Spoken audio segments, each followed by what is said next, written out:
আমরা সবাই স্বপ্ন দেখি, তার মধ্যে কিছু লোকের স্বপ্ন পূরণ হয় আর কিছু লোকের হয় না। তো এটা আমি, একটা beginner film maker from Kolkata, যে এখনও নিজের স্বপ্ন পূরণের চেষ্টা করছে। স্বপ্ন যে আমিও একটা ইউটিউবার হব, ওয়ার্ল্ডের 50% পপুলেশনের মতো। কিন্তু আমি যতবারই স্টার্ট করি একটা সেলফ ডাউট আমাকে আটকে দেয়, কাজ করতে দেয় না।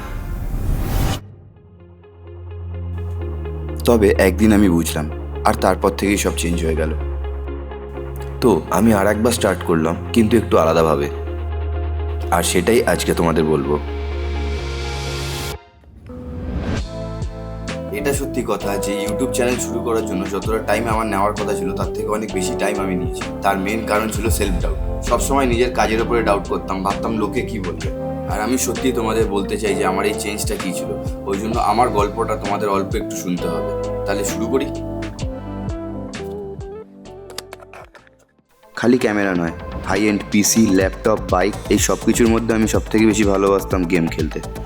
একটা নর্মাল বাচ্চার মতন ফটোগ্রাফিকে আমিও খুব ক্রিয়েটিভ ভাবতাম। আর তারপরে আমি খুঁজে পেলাম ভিডিও। ভিডিও ছিল স্টোরি টেলিং আর ক্রিয়েটিভিটির সব থেকে বেস্ট মিক্স। স্টার্ট করেছিলাম গেমের ভিডিও দিয়ে, সেখান থেকে ওয়েডিং। আস্তে আস্তে যখন বড় কাজ পেতে শুরু করলাম, তখন আমার মধ্যে একটা বড় চেঞ্জ দেখতে পেলাম। দেখো, লোকের জন্য ভিডিও বানানো খারাপ না, আর আমি অনেকটা টাইমও ভালো কাটিয়েছি। আমি ভেবেছিলাম ক্লায়েন্টের সাথে কাজ করব, বড় বড় কাজের সুযোগ পাবো, কিন্তু এটা কি সত্যি? আমার মনে হচ্ছিল আমার স্বপ্ন থেকে আমি অনেক দূরে চলে যাচ্ছি, কিন্তু আমাকে এটা করতেই হতো। আর সেটা সব থেকে ভালো জায়গা ছিল ইউটিউব। চলো তাহলে শুরু করি। শুধু তো একটা স্ক্রিপ্টই লিখতে হবে। এটা আর এমন কি, এটা একটা সুন্দর শুরু হতে পারে। আমার মনে হয় এটা কোনো ব্যাপারই না যে তুমি আজকে শুরু করলে না 1 বছর আগে শুরু করে ফেলেছো। সেলফ ডাউট আসবেই, আর তোমাকে কাজ করতে দেবে না। আর এটা আমি জানি, কারণ এটা আমি প্রথমবার স্টার্ট করছি না। আমি যত বাহানা দিয়েছি, আমি স্বপ্ন থেকে তত দূরে সরে গেছি। আর ভিডিও বানাবোই না। এখন আমি ফ্রি। প্রথমবার আমি ভাবলাম যে আমি কয়েকদিন ভিডিও বানাবো না।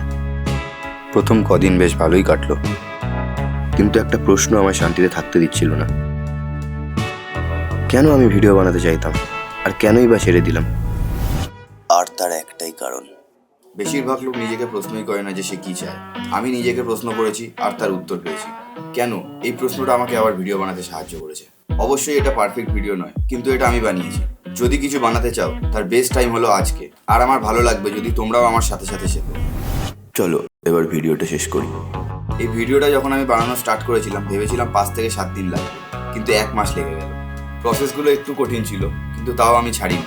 তো যদি তুমি এমন একজন হও যে কিছু বানানোর স্বপ্ন দেখে আর সঠিক টাইমের ওয়েট করে, তাহলে আমি তোমার প্রবলেমটা বুঝতে পারছি, কারণ আমি ওই জায়গায় 1 বছর ধরে আছি। কিন্তু আসল সত্যিটা হলো, সব থেকে ভালো স্টার্ট করার টাইম এখন।